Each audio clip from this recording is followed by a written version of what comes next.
Hey everyone, and welcome back to the Transection podcast. Can you believe that this is the last official episode of season 3?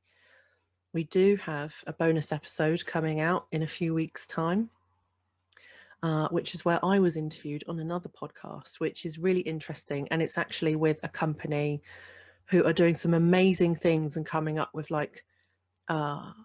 really big group sort of healing communities and stuff. So I'll tell you more about that when we do that episode in a couple of weeks' time.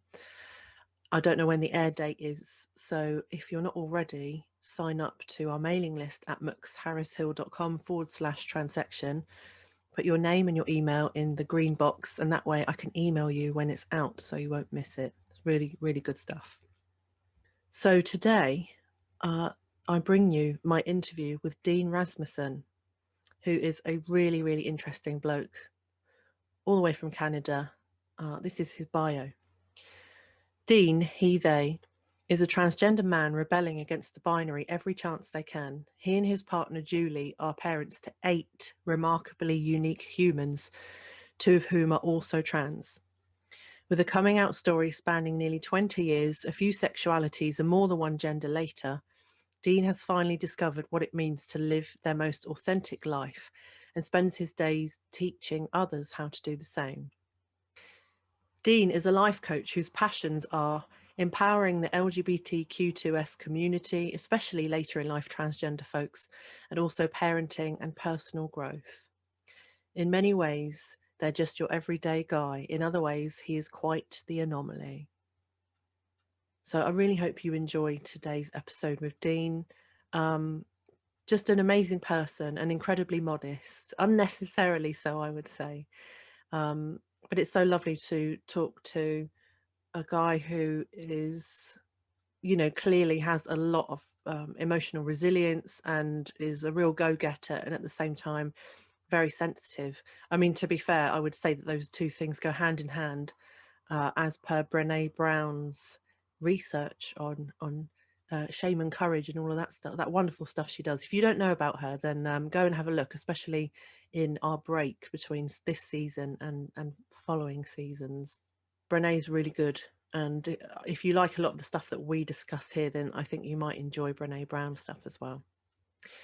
But anyway, before we start, 2 things. First of all, if you haven't already, go and find us on social media, on Facebook, the Transection Podcast, Instagram at Transection Podcast, Twitter at Transection P, and TikTok at Transection Podcast. And the second thing is that I am currently starting to work with neurodivergent empaths. You might not be one, but I guarantee you will know one.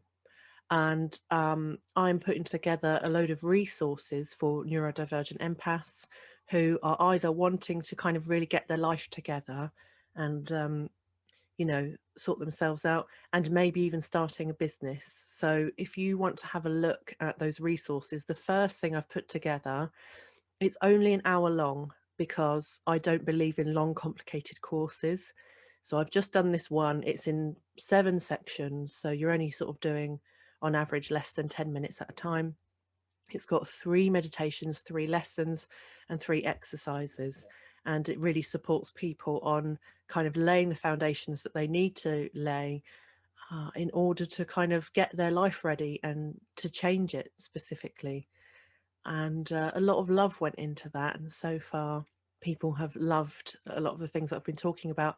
And I also have a blog on my website. If you go to mooksharrishill.com/blog, you can read my latest blog, 4 reasons why empaths make great entrepreneurs.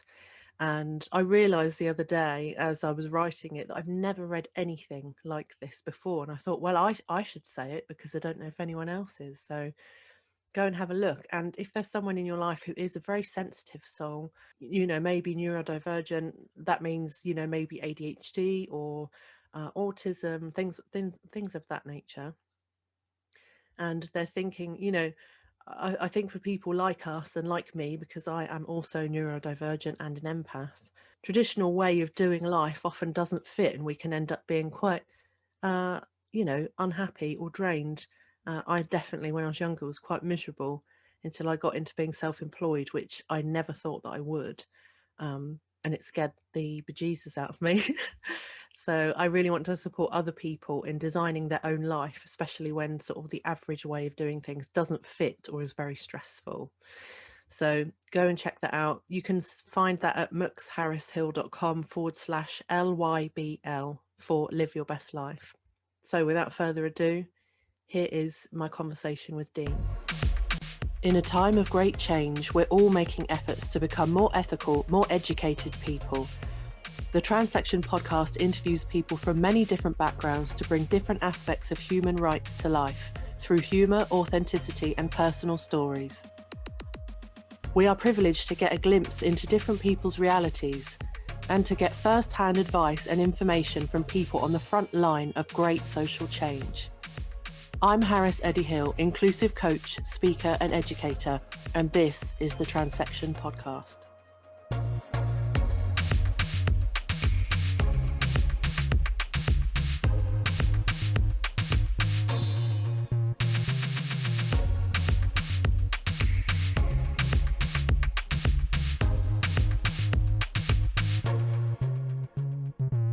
Hey everyone, and welcome back to the Transection podcast. And today I'm joined by Dean. Hi, Dean.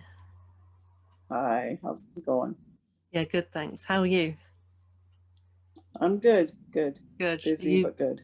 Yeah, I bet. Are you glad that I dragged you on to do a podcast interview? It's your first one, right? This is my first one. Yeah. That's mad. I had to tell the kids that I had at home, I had to tell them, okay, I'm going on a podcast now. You cannot interrupt me once my door is closed. So hopefully that'll go well. I have the same issue with my parents. I have to put a Post-it note on the door. That's awesome. That's cool. So Dean, tell us a little bit about what you do for work and why you do it. So I'm a life coach and I work with trans people and parents of trans kids. And I just have a real passion for empowering the trans community. And I feel like there's just not enough people out there who just understand and can help, who have the perspective of being a parent of trans kids, but also being trans themselves. And so that's a really big deal for me. Yeah, that's cool. Are there any themes that come up for you in your work of either working with trans people or their parents? Are there any themes that you come up with time and time again that you'd like to talk about? I think a lot of times in the beginning, there's so many people that at first they're like, oh, I don't know if I'm actually trans. Are you sure I'm trans? And like we have a lot of conversations about, well, cis people don't ask those questions. Cis people don't have dysphoria. And then it's a matter of people not even understanding, like, oh, I don't know if I have dysphoria. And then they'll start to mention things and they'll say, oh, that's dysphoria. Yeah. And that's the biggest thing at first is the whole, like, I don't really know if I'm actually trans. Like maybe I don't know. They just so often people just don't think that they're trans. But yet cis people don't ever wonder if they're trans. Yeah, I would say that's largely true. I think I've met a few people in the thousands that I've met where people were like, yeah, I questioned it because, like they had a lot of, they'd mixed up or kind of entangled in their mind, like gender roles versus gender identity. Right. They kind of came back round to the idea that actually I am my gender. I just don't like doing it the way that I'm told to do it.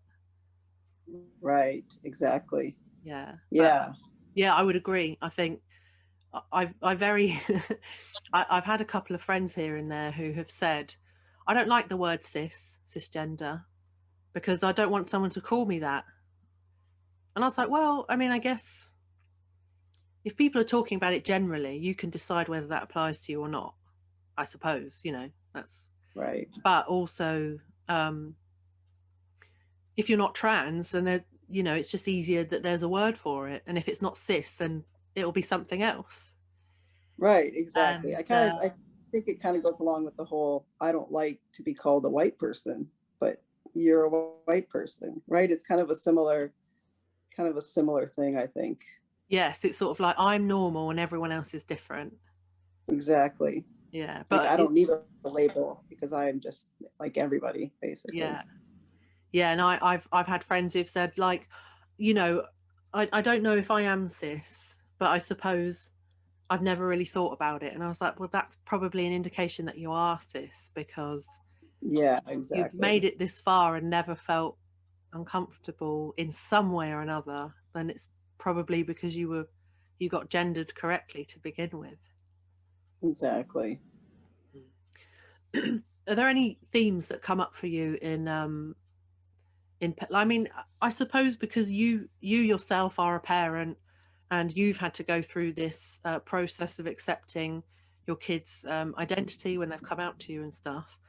Um, but are there ever moments where you're coaching parents and they say something? Obviously, they're there to heal and deal with their stuff or think Mhm. about it differently. But are there ever moments where someone shares something with you and you really have to make sure that you're keeping your uh, very balanced coach hat on, that makes you feel like, oh wow, if I wasn't in a coaching situation, this might sting a bit? Right.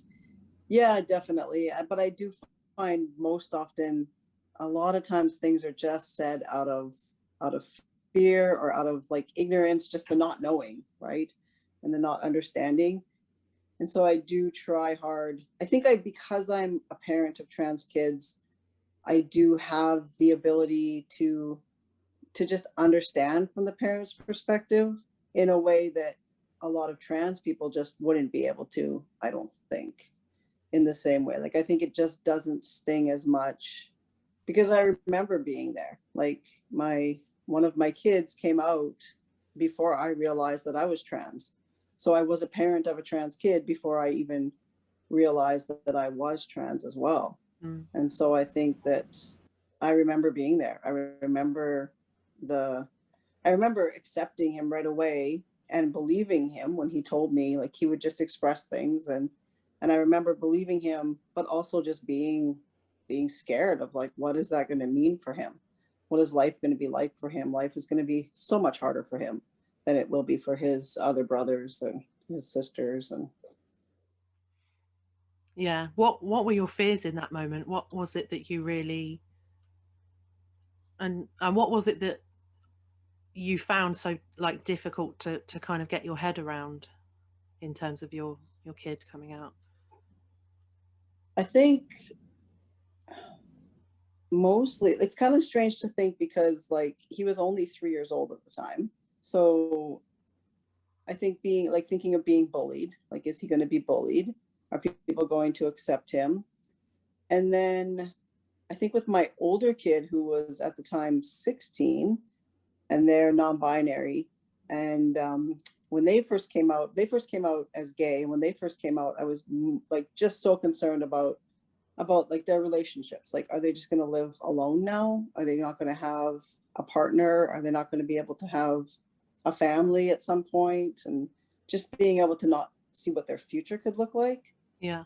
And I think that's one thing that I'm able to offer parents as well, because I have that future now as a trans person, and I can show people that that's something that's attainable. And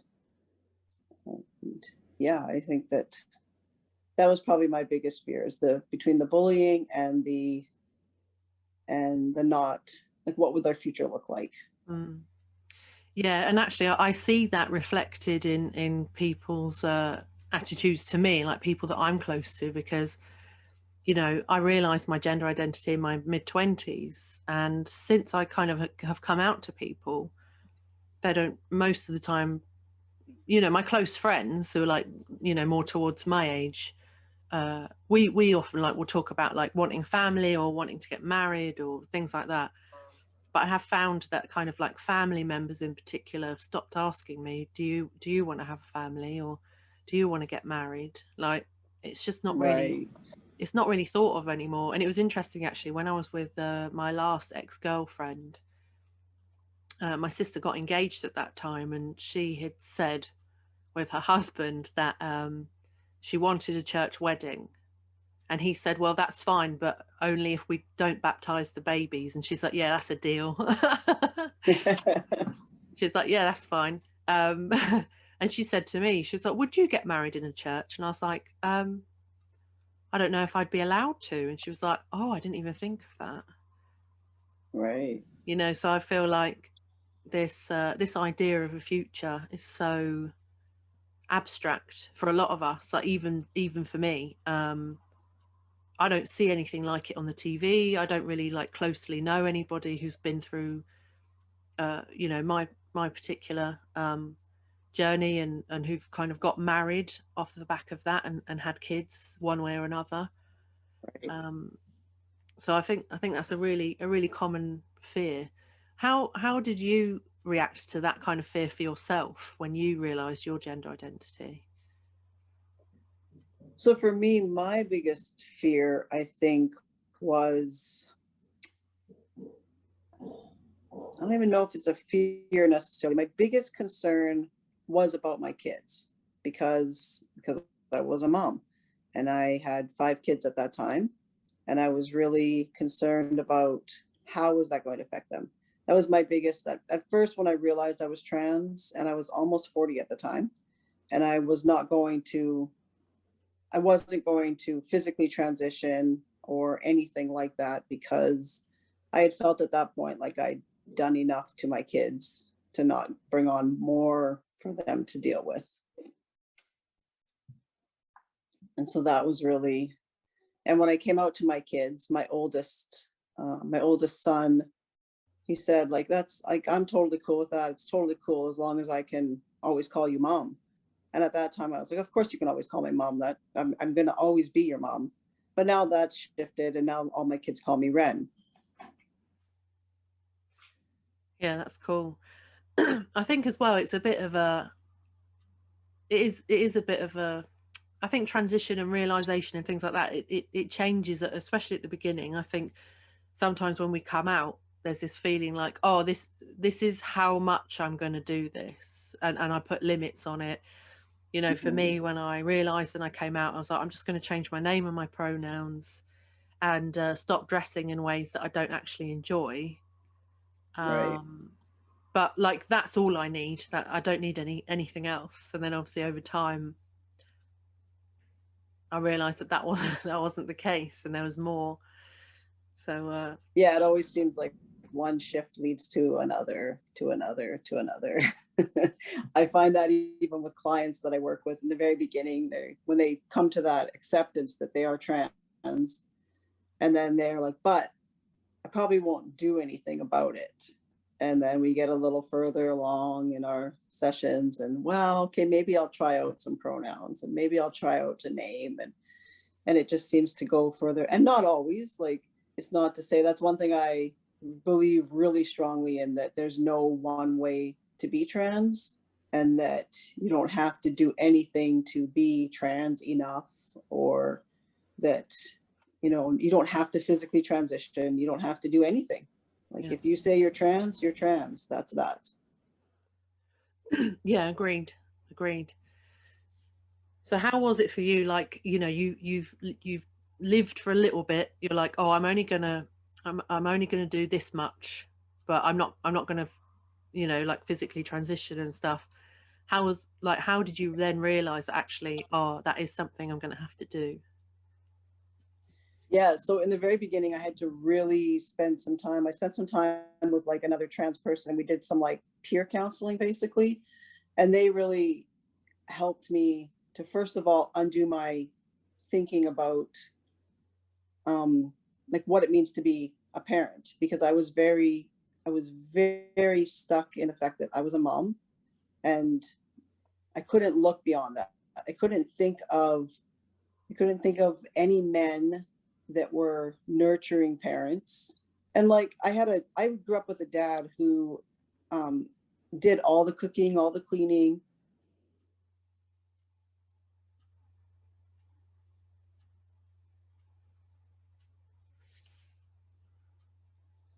nurturing parent.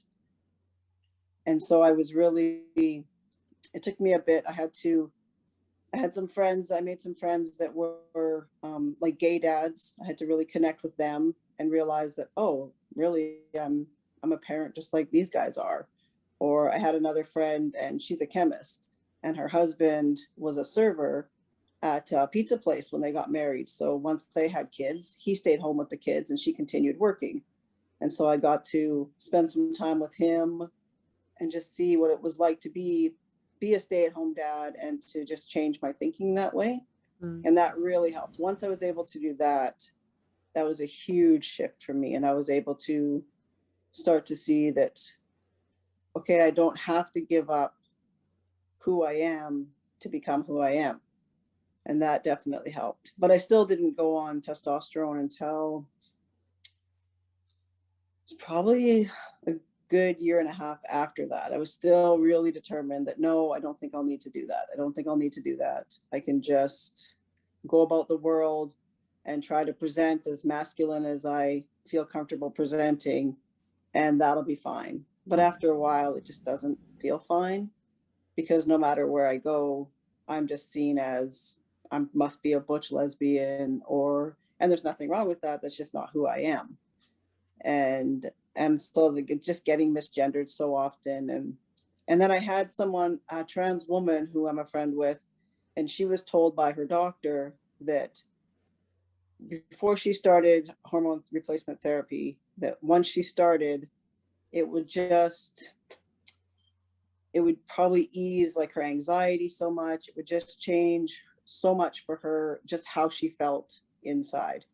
It wasn't so much about how it would impact how much she changed physically and how much the world saw her differently, that it would just really make her feel so much better on the inside. And so that really spoke to me. And I thought, because I didn't want to do it for anybody else, I was really determined that I don't have to physically transition for the world to see me for who I am and to accept me. I was really determined to just to change the world and get the world to see me for who I was. But once I realized that, oh, there's a possibility that going on testosterone would just make me feel so much better, that was a shift for me. Yeah. And then I just got to the point where I just had to. I just really wanted to and really had to go on testosterone. And so now I've been on testosterone for like 20 months, I guess. It'll be 2 years in July. Cool. That's cool. And how was it to begin that journey with trying testosterone? Because that's, low dose testosterone is something that's on my wish list. And part of me feels like sort of slightly scared, but mostly elated at the thought. And also it's interesting because, I'm currently medicated for anxiety and suffered with it quite a lot when I was younger. Like most of my 20s, it wasn't really an issue. But it came back, I think, around my 30th birthday. And I often, like, having read so many other trans people's experiences with HRT, I have frequently come across people who've said just taking a hormone somehow just chemically fixed a lot of my problems, like anxiety particularly. And, Right. like, I think for a lot of the trans feminine people who've said things like that, they've said like, oh, taking estrogen and, all the other stuff that they might be taking, they often afterwards then feel like a weight has been lifted and they're able to like cry more easily and express themselves.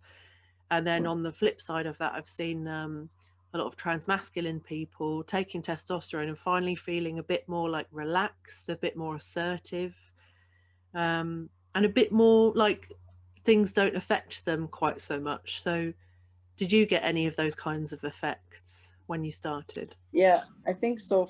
For me, almost instantly, I remember just feeling just on top of the world. Like I felt like I had so much energy. I just felt amazing. Like I don't really know how else to describe it. One thing that was strange for me, and I had heard this from other trans guys that I know, was that once I started testosterone, I couldn't cry anymore. And I was such a crier. Like everything would make me cry.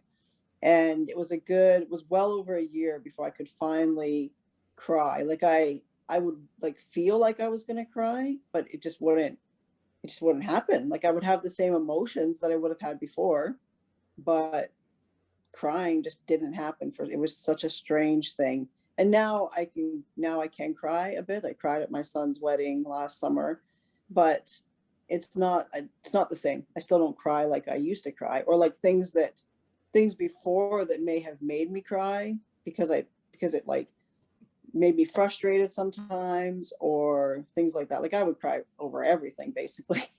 And now there's things that, no, they just make me, like, I'll feel anger more than I'll feel hurt a lot of times, which is like a really new emotion for me. I don't know that I ever really overly experienced anger before going on testosterone, but it's not like an aggressive type of anger that I think a lot of people contribute to testosterone.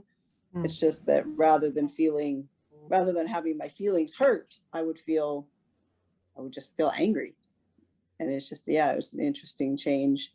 But the biggest thing was just like increase in energy, and I just felt right. I don't know how else to explain it really, other than it just felt right.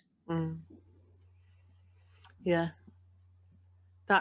When I think about it, that's often like in people describing that, and describing that things are suddenly in balance and things are suddenly right.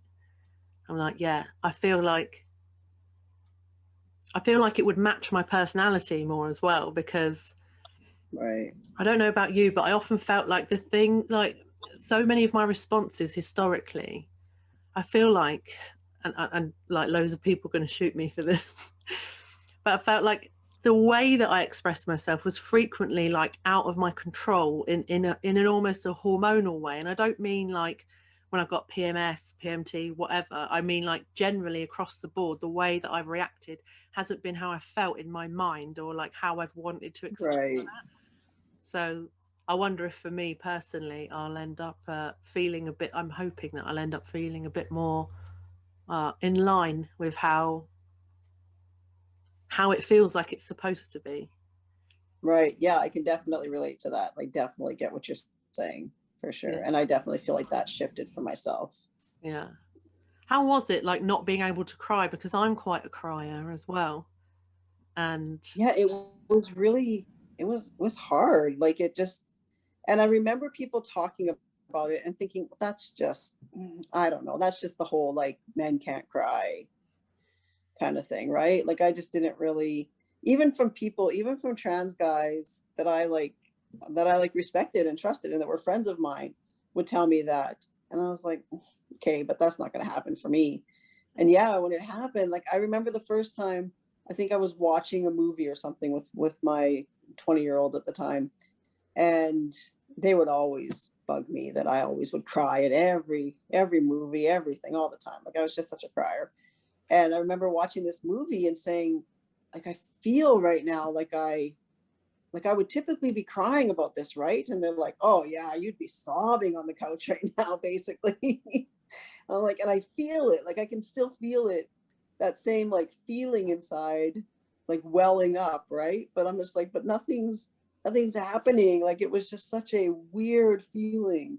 It was so strange because it wasn't that I wasn't having the same feelings. They just weren't coming out of my eyes, I guess was the biggest thing. how did you deal with that? Because, you know, I've made jokes over the years about certain people being like emotionally constipated. And I Right. and I imagine that it would be that feeling of so how did you like express or like release that emotion, or did you end up feeling just like frustrated, like did it never come out, or how did you deal with it? Yeah, it just really never came out. So sometimes I would just feel really frustrated, but it did help to just be able to say, okay, like last month I would have been crying in this moment, but now it's just, and so then we would just like laugh about it, basically, whoever, like, but yeah, it's still, but now it's almost frustrating now again, now that I can cry again, because now I'm just like, oh, okay, enough of that now. And it's such a weird shift. And I was told that around somewhere between like a year and 18 months that does shift usually for most trans guys, that then they're able to cry again.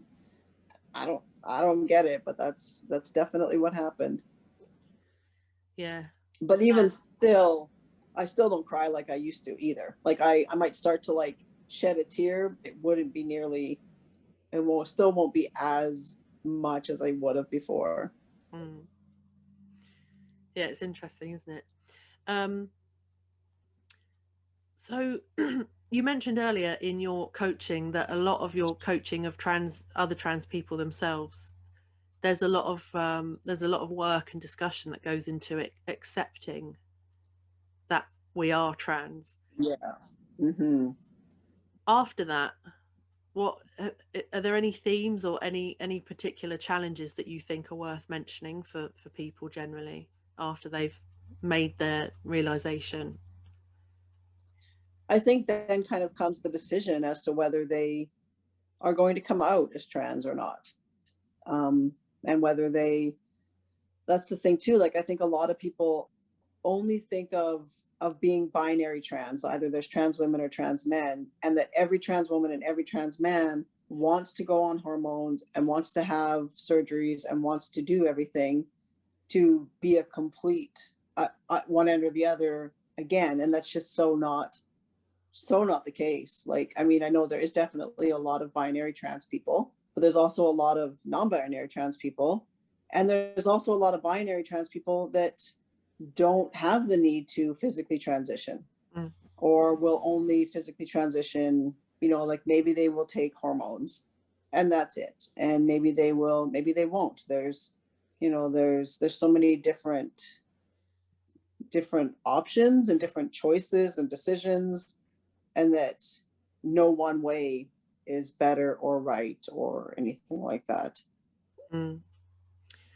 Yeah, for sure. And I think that so often our conversations around this sort of thing, whether that's amongst the community ourselves or like observers, cis people, I feel like so often the angle and the attitude that people have is like, I saw something the other day. I think it was an article. Oh, I know what it was. It was Elliot Page's interview came out in Time magazine. It's the first proper interview Right. that he's given since coming out and everything. And there were quite a few comments in the comment section. By the way, if you're part of the community or you're sensitive, you should know it's never a good idea to look in comment sections. So true. I did, but I did. And there were so many of these like well-meaning people who are basically like, oh, it must be terrible to be trans. It must be terrible to have a body that isn't right and all this sort of thing. And I was like, I don't know. So do you come across that in your work? And do obviously we don't want to bring in sort of toxic positivity, like, oh, you have to look at the positive. But surely the whole point of it is that we are kind of striving for joy and connection and authenticity. So, you know, in your work, like how are there any kind of important things that you say to your clients or other trans people in general that's much more about focusing on what's right and what's good rather than dysphoria and negativity? Right. Yeah, I think that like it's really important to me to celebrate being trans and to empower trans people. And because yeah, I mean, I think it for a lot of people at first it's scary, and you do hear so much more about the negative aspects of it. But for me it's just so important to get people to a place of realizing that it's something that can be celebrated, and that you can be empowered. um and it's really so individual. It's kind of really where everybody's at. Like, everybody is at such different places a lot of times when I first start meeting with them. And so it's really just so individual to each person, really, what I can say to them, I guess. Like, I can't even really think right now.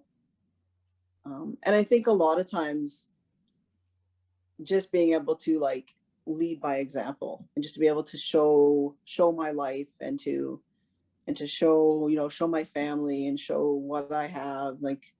And I often talk about, like, my business coach and I were talking the other day about how I define success, and I don't define success in monetary terms whatsoever, much more in, like, if I have a life that I am celebrating, and where I'm happy and I'm filled with joy, and I'm living authentically, Like that is success to me. And I think so often just being able to show by example is the biggest thing that's so important for a lot of trans people and a lot of parents, I think, as well, for parents to see that, oh, this is a trans person who's doing just fine and they seem really happy and life is good. Yeah, that's really good. And that's really important, because I think so much of the narrative, especially what we see in like film and TV, and media, representation in general, is so negative. You know, it's all about like, you know, I think even about like shows like Pose, which is fantastic, by the way, and I absolutely love it. Um, and it was, you know, it's a really important series, and especially talking about the AIDS epidemic and, how that affected trans women too, but they were often forgotten Right. in the conversation. Like most of the conversation around the AIDS epidemic was, all about gay men, and particularly gay cis men as well. Um, Right. and it was, you know, it's really important. It was really moving. Like I cried like probably 100 times throughout those series. But again, so much of the narrative was about like people dying, people getting attacked, and things like that. And I think it's important to mention that obviously, whilst, trans safety is a really important and totally valid topic, there's actually the vast majority of us, at least in relatively progressive countries, doing normal things like going to the supermarket and taking our kids to school, and well, maybe not in the pandemic, but you know, all of these regular kinds of things, and good, like enjoyable mundane type stuff. And Yeah, exactly. yeah, and I sometimes talk to people where I think the only really, sort of idea of trans people that they have is from what they've seen on TV. So to them, I'm automatically, I've not even opened my mouth yet, and I'm already this really troubled, uh, unfortunate person who's been kind of burdened with an identity that is such a negative thing to have. Yeah, exactly. And really, it wasn't until I like realized and accepted that I was trans that I really feel like I started finally like living a joy-filled life. Mm, Like because before that, I was I was trying so hard to just be this person that I was not, that it yeah, just didn't fit. And I had no confidence. I had like, yeah, I just wasn't a very happy person. Like I'm much happier now, much just enjoying life so much more now that I'm just me. that's good. And have your kids seen that change in you too? Yeah, absolutely. Yeah, they definitely have. Especially my adult kids, because they've been with me through so many changes and so many things. And yeah, they definitely see me in some ways. they they don't like, at first they didn't really see me as any different because I've just always been me with them, but they see how different I am out in the world. Mm. Yeah, that's cool. And do you think it's because you're happier? Do you think that that's improved your relationships with your kids? I think so. I don't know. Like my kids and I have just always had such good relationships, but yeah, I mean, yeah, we just I think maybe just because they are the only people that I really was authentic with. Mm, Like even if I wasn't, I mean, I didn't realize I was trans, so that part wasn't out with them in that way, but I was just really always me. mm, And so they're probably the, especially like my adult kids and then my younger kids, they hardly recall any other version of me. But with my adult kids, like we just had such a good relationship and I was just always the same person to them, even if I outwardly looked different. But yeah, now they joke about how, like now that because I was a single parent with them for over 8 years. And so they joke about now as they thinking about like their friends' moms and stuff and how really I was never really a mom. I was really always much more of a dad, like with the lame jokes and all that kind of stuff. love a dad joke. So Yeah, exactly. how's it been negotiating the dating world since coming out compared to before? Because I know that for me, when I was trying so hard to be a girl, I knew how to do that. It was completely an act and it wasn't authentic or it wasn't me, but I Mhm. knew how to do it. And then I think, you know, in like my teenage years, you know, I knew I was queer then, but you know, I didn't mind what gender I dated. But as a teenager, I knew how to do that. I knew I could watch how girls did that, and I could emulate that. But obviously, coming out as an adult, like I'm not at school anymore, I can't watch anybody else do this, um, Right. and I'm navigating dating as a trans adult, kind of for the first time. So how was that process for you? Because for me, it was so weird to see myself like or imagine myself or see myself with, for instance, like a guy or even a, you know, a lesbian, because I have two lesbian exes and a handful of blokes as well, and in those situations I can only really see them being interested in a girl version of me, but Right. I still have trouble imagining them being interested in me as I am.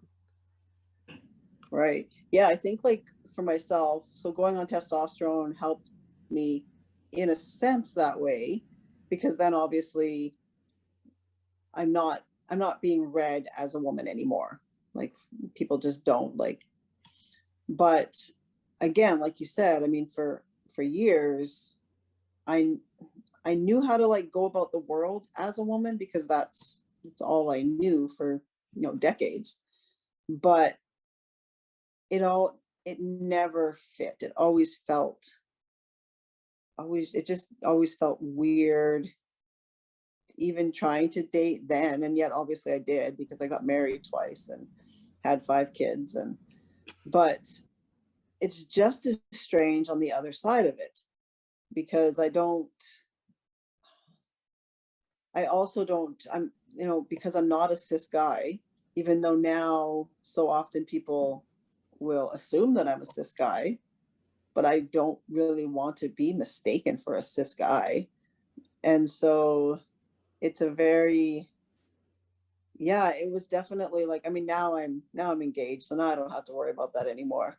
But it was definitely very, very strange trying to navigate dating as a trans person. I really preferred to always just like if I was on a dating app or something to just like put it right out there that I'm trans and really in detail about who I am, Mm. because there was no sense like I had no desire to, you know, to date anybody who didn't know that about me going in.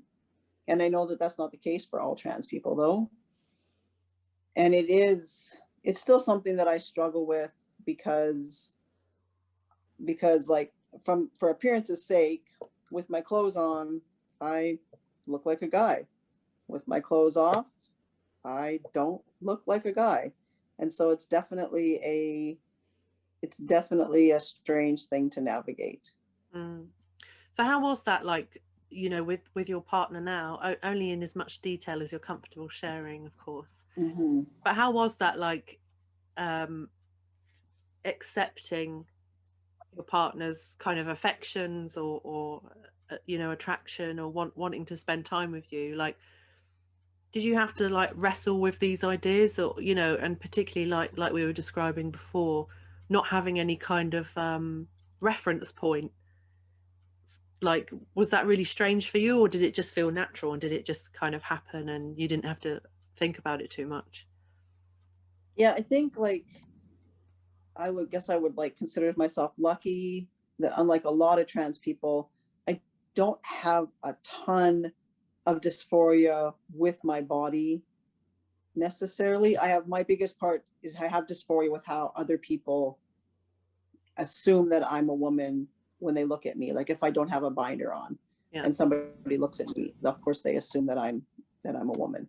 And that's like a lot of my dysphoria is more social dysphoria. I had a lot of voice dysphoria and I have height dysphoria, but those don't really get in the way when it comes to relationships really.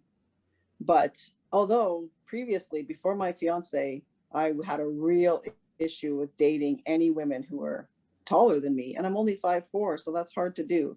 But my fiance is 5'8", and I don't know, for some reason, I guess she was good enough that her height didn't bother me. But yeah, I think it's almost more difficult for her because she also came out later in life, like left her marriage and everything, and as a lesbian, and now all of a sudden she's dating me, and now what does that mean for her and her sexuality?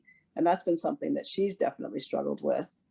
And yeah, we kind of go back and forth between, like, for me, I'm like, oh, I mean, I don't care if you want to call yourself a lesbian, that doesn't bother me. But I know for a lot of trans people that is not the case. Like that would definitely be an issue. And I think for me, part of it maybe is the fact that I am in my 40s and things are just less and less of an issue. I think the older you get, and maybe it's just my personality, I'm not sure. Mm. But yeah, I don't know, it's an interesting thing, I guess, with her, because I just feel like she just sees me for who I am. And I'm kind of that, it was kind of that way with my kids too, where it never bothered me when they called me mom, because they just saw me for who I was. They Yeah. just knew me, and labels didn't really matter. And I feel that way, like with my fiance as well, that I feel like she really sees me. And so that makes a real difference on how comfortable I am with her. Mm. And I Yeah. think it's like just dating queer people is just different too. Yeah. Do you know what? I've been talking to somebody recently, and he's slipped up a couple of times. For me, the pronouns don't bother so much if I really feel, like you were saying, if I feel seen. If I feel like people Right. misgendering and calling you a man or woman or whatever to your face when you're not, that for me has a much more intentional energy behind it. And Mm-hmm. I dated a a cis guy in 2019, and then after we'd been together, he then revealed, "Oh, I actually still see you as a woman," Mm. and that was pretty difficult to deal with. And and now I'm kind of I've talked to a couple of cis guys again who are supposedly straight or whatever, and there was so I had a non-binary support group appointment today, and we meet once a month. And I was saying, like, I don't know why I'm getting involved with people who, even if they're the loveliest people and the most well-intentioned and very passionate about getting it right, I have been in queer relationships where these things like gendering correctly or using the right pronouns have never been an issue once, because they see me and they're in the habit of seeing somebody for exactly who they are, not like the socially mandated version. And Right. I said to my group, I honestly think I'm a bit insane, because I've been in those good situations and in affirming situations, and yet I'm dabbling with potentially people who are not equipped to, at this present time, offer me that same level of understanding and acceptance and stuff. So I the other day I set my my dating apps to just LGBT people. Mm-hmm. I was like, I don't know what I'm doing. This is literally insane. But yeah, I think there is a real loveliness, I think, of dating other LGBT people, because you have that shared vocabulary, like, and this shared concept, and really kind of understanding each other, I think, in a way that other people just can't, even if they really wanted to. I think it's a very different headspace. Would you agree? Right. Yeah. And I think it's really important. I read this not that long ago. I forget who wrote it, but um, they were talking about how much educating others is such a passion for them. So when it comes to their most like intimate relationship, they don't want to have to educate that person. Yeah. Like they want that, at least that one person to be somebody who is already educated and already understands. And I thought that makes a lot of sense, you know, Yeah. even though education is, you know, even though so many of us are so passionate about educating others, that why in that relationship would you want to spend all of your energy educating somebody? Like Right. if you're not at least being seen, and it's one thing, like you said, it's one thing to mess up. Like I mess up sometimes, even with my trans kid, my non-binary kid. Sometimes I mess up with their pronouns, and it happens. Like we all do it for sure. But like you said, the intention makes a big difference. The intention for sure. And I think with some people, you just know if they've misgendered you. You just know if it's how they see you. Like, do Mm. they see you or do they not? And I think we so often know when we get misgendered, if it's, even if it's a mistake, I think we can still tell if it's what they see, like if they see us or not. Yes. Yeah, I would massively agree with that. Mm. So you're in this world of coaching at, particularly for like trans people and their parents and stuff. How do you feel about, I mean, for me, also as a coach, like I've had people come to me who have been in the mental health world, like trying to get help for themselves for years. And yet, you know, because their previous counselors and therapists haven't had a working knowledge of gender identity and queer identity and things like that, they've ended up not really getting the help. And then obviously by the time somebody's turned up to see a life coach, obviously that's not the same as a therapist, and it's not. Right. And yet I do feel like we, particularly as queer coaches, are providing our clients with the kind of healing and understanding and holding, you know, holding space kind of thing that is much more difficult to find in the world of therapy and counseling. Yeah, absolutely. Like my partner and I have a couples counselor, and she's great, and she's very affirming and very inclusive, and even just her intake forms were so, I was really impressed with them.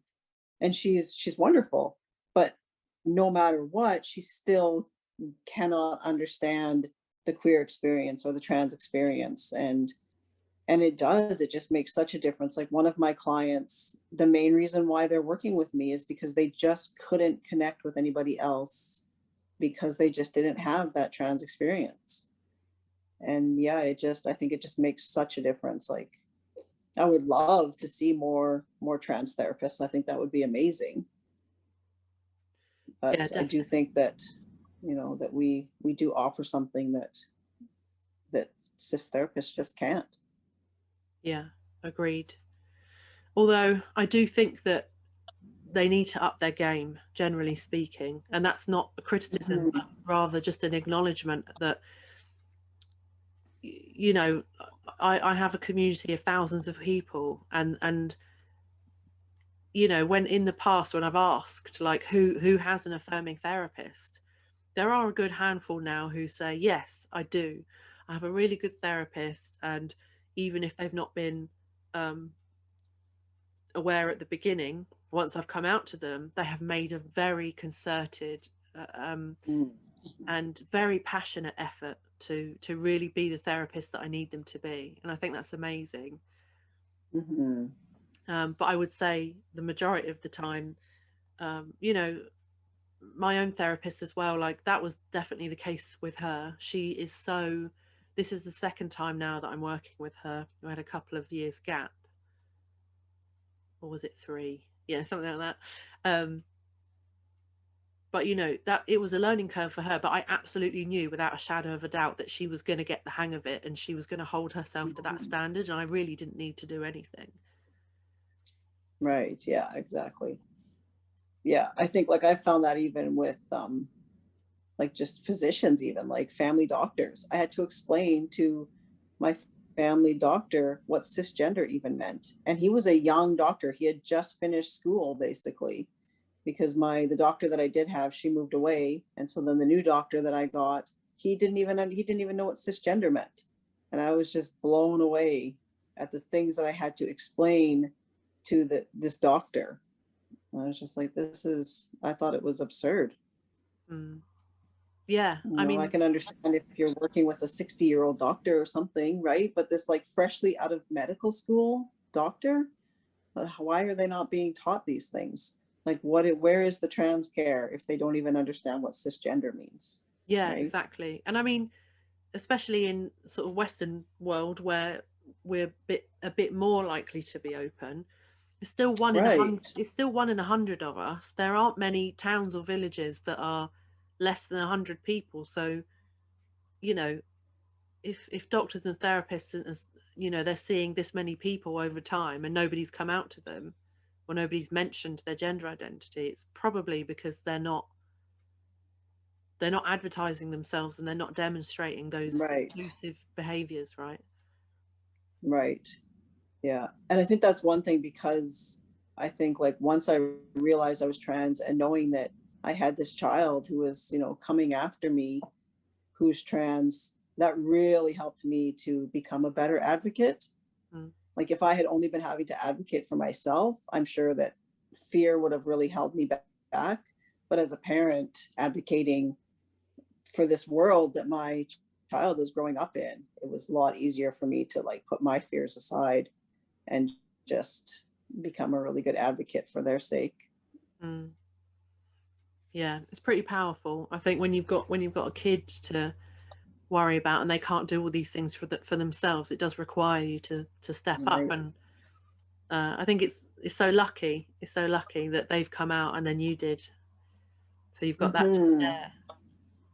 Yeah, exactly. And it's so interesting because when they were born, we really had that I don't know, this real connection. Like the moment they were born, I was just like, oh, there's just something about this one. And not that they're my favorite. I don't have favorites, even though my kids like to joke that I do. And they probably drive me the most bonkers some days, but there was just this like instant connection that I didn't understand before. And now it's like, oh, I guess it's probably because we're both trans. We just had this, like we just saw each other, Yeah, or you know. that's amazing. So Dean, how are you helping people, and how can they get in contact with you, and what sort of things are you offering? So I have different coaching packages that I offer to some to like to trans people or to parents of trans kids, and then also another package that's for parents and their kids, or trans people and their parents. It really depends on who contacts me first. Um, and my website is everydayanomalycoaching.ca. And then I'm on Instagram at Everyday Anomaly Coaching. I'm on Facebook at Everyday Anomaly Coaching and Mentorship. Those are probably my three main places that I hang out, really. That's cool. Um, How did you come and up with yeah, the like, name? Sorry. no, that's fine. So I used to have a blog that I wrote that I like shared a bunch of my stuff on, that I went and deleted everything because all of a sudden I was having a vulnerability meltdown and I just deleted it all. But so I came up with that name like a few years ago, because I feel like I'm really just like an everyday person, just your everyday guy, but also I realized that I'm quite an anomaly. So I thought it was quite a interesting fit together. Yeah, I like that. I like that. All right, Dean, are there any last words that you'd like to share with the audience, whether they're trans or maybe parents of trans kids? Is there anything that you want to leave them with? Just to not let the fear hold you back, and just to realize that being trans is something worth celebrating, and that trans people can live empowered lives. I love that. Thank you so much, Dean, for joining us. I think you've said some really important and very poignant things today. Well, thanks for having me. I appreciate it. Hey, and thank you so much for joining us today. I really hope that you've enjoyed it.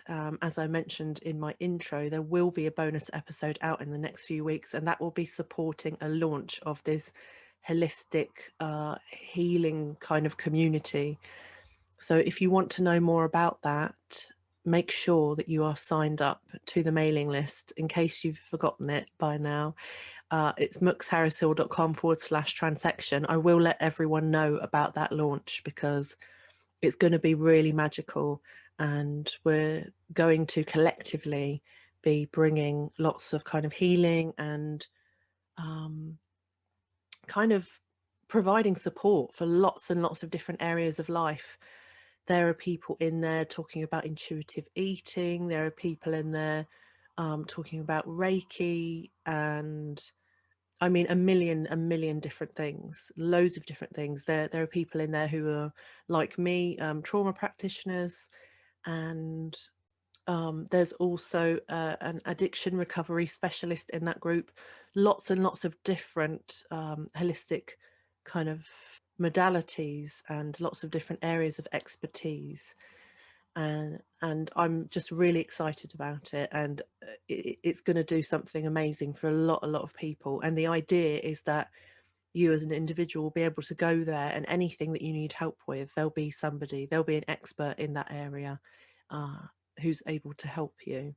And also, just in general, I think even if you're not looking for any kind of healing or dealing with anything big, just the amount of knowledge from the people that are going to be involved here is just incredible. I would really challenge anybody to attend and not get something out of it that really helps them. There's also a breathwork specialist who debunks a lot of the issues around the way that casual meditation and sort of casual spiritual practitioners use, and how they're not necessarily methods that are helping in the way that we think that they are. So I don't talk about breath very much in my own meditations and in my own work, but I do often start out a meditation with encouraging people to kind of breathe and let go of stress. But it has been suggested to me in these meetings leading up to this launch of this community that is not always the best thing that you could tell somebody. So I'm definitely going to learn something from it as well. So anyway, yes, sign up to the mailing list and I will keep you up to date with all of that information. So friends, until next time, look after yourselves. And if there are any people that you know or know of who you think would be fantastic for a 4th season of the podcast, then please do get in contact with me or them and get them to email me. I'll put my email in the show notes, but it's harris@muxharrishill.com. You can also message me on social media or contact me through my website, because we're looking for more fab guests. But I won't lie, I will be enjoying having a little break, just because recording and producing my own podcast from beginning to end is a lot of effort, and a lot of time and a lot of energy that goes into birthing these incredible interviews that I'm so lucky to be holding with just the most amazing people. And I also just wanted to thank everybody who's come along for this journey with me. I know that's a bit of a cliche, but I really mean it. And yeah, we're just about to close off season 3, and I can't believe that I've got this far. I think it was a year and a few months ago this podcast didn't exist, and now we're at the end of season 3, and I'm privileged to have spoken to every single guest that we've had on. I don't think that there's been a single episode that I didn't thoroughly enjoy recording, and there's not been a single guest that I haven't massively enjoyed talking to. So I really hope that that comes through and that you've all enjoyed it. And if you haven't already, please do leave us a review. You can leave a review on our Facebook page or on YouTube, and I think on Apple Podcasts as well. You can actually write something. So if you wouldn't mind doing that, I would be incredibly grateful. We've already had some fab comments and messages sent in and all that sort of thing, but I always love to hear from you. And I know that how many people are listening. It's hundreds, but I haven't heard from all of you, and I would absolutely love that. So if you wouldn't mind, go and find us online, or you can even just message the page, and then we'll milk it to death. All right. Until next time, friends, stay safe, have fun.